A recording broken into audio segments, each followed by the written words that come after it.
ازيكم يا حبايبي؟ عاملين ايه؟ النهارده بقى الواحد ما كانش عارف ياكل ايه. نزلت لقيت السوق كله قرنبيط وكرنب. قلت بقى ايه، انا ماليش فيه قوي يعني، بس قلت اجيبه اهو من باب التغيير يعني. رحت بقى جبت الواحده، لقيتها عامله 7 جنيه، وفي ناس بتبيعها ب15 وب11، مش عارفه ليه. ليه مش كله يبيعها يعني يبيعوها سعر واحد؟ كل واحد بيبيعها على حسب ما هو عايز. المهم انا قطعتها كده حتت حلوه كده، وقطعت قوطه، وجبت جايبه خضره، ومعايا دقيق، ومعايا لبن، وبيض، وايه تاني، وبيكنج باودر، وشويه ملح، وشويه فلفل اسود عشان البيض، وطبعا لازم الكمون.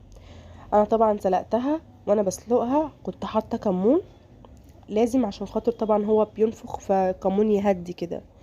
انا كده كنت مقطعه، بصوا بقى الخضره والقوطهيات مش كتير، كانوا 3 كده، و4 بيضات، وكوباية مثلا دقيق حلوة كده، وكنت جايبة ربع لبن.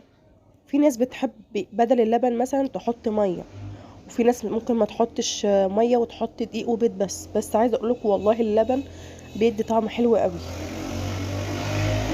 بس وحطيت بقى شوية ملح وشوية ومعلقة كده صغيرة من البيكنج باودر، وشوية كمون وشوية فلفل اسود، وقلبتهم بقى كويس قوي.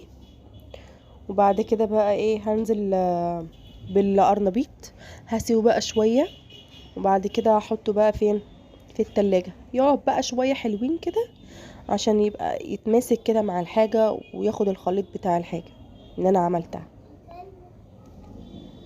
بس هو دلوقتي بص بقى ايه، انا طبعا انا لما جيت سلقت القرنبيط انا سلقته كويس قوي يعني، ولا مهري ولا ماسك نفسه يعني، لا حلو، عشان انا بصراحة يعني كنت بقرف منه شوية، بس لما عملته بالطريقة ديت لا حبيته، حسيت كده ان هو طري كده ببقي، ومش يعني، لا حلو.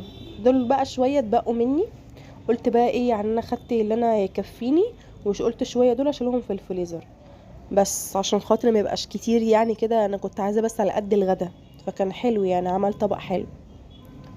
هنا بقى جبت شوية دقيق في بولة كده، وشوية بيكنج باودر، وشوية كمون، وشوية ملح، وهقلبهم كويس برضو. ايه بقى، وهنزل هجيب واحدة واحدة من القرنبيط، وانزل بيها في الدقيق اللي انا عملته ده. ليه بقى انا عملت كده؟ عشان خاطر يبقى فيه ايه، سمك كده تخين في القرنبيط، بعد ما يتحمر تحس كده زي ايه، ما اكنك تاكلي كده زي البانيه كده، ما بتعملي الخلطة بيبقى طعمه بيبقى حلو. هو كان طعمه كده، بص كان عامل ازاي.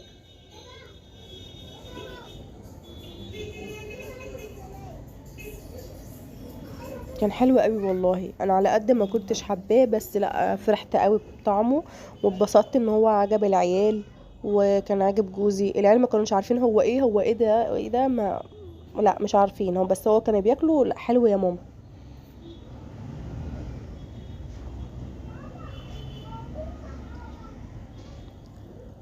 بس هو انت لازم يعني طبعا تحط الكمون دوت، عشان لو عندك قولون، إيه، لو بطنك تتعبك ما بتبقاش منفوخه زيادة عن اللزوم، يبقى يعني لا ما يتعبكيش، يبقى خفيف كده على معدتك.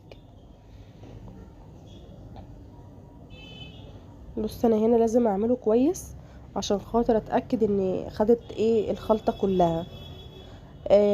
البيكنج باودر دوت بينفشها. بصوا بقى هنا كانت عامله ازاي، كانت والله تحفه. وفي صح حاجه نسيت اقول لكم عليها، انا حطيت في الخليط كركم، علشان خاطر يدي لون، ادى لون، بصوا عامل ازاي تحفه، زي اكنه جاهز. وعملت طبعا بقى طبق بطاطس كده محترم، كانت والله يعني لو عايزه بقى تعملي سلطه، لو عجبكم دوسوا بقى لايك وشجعوني.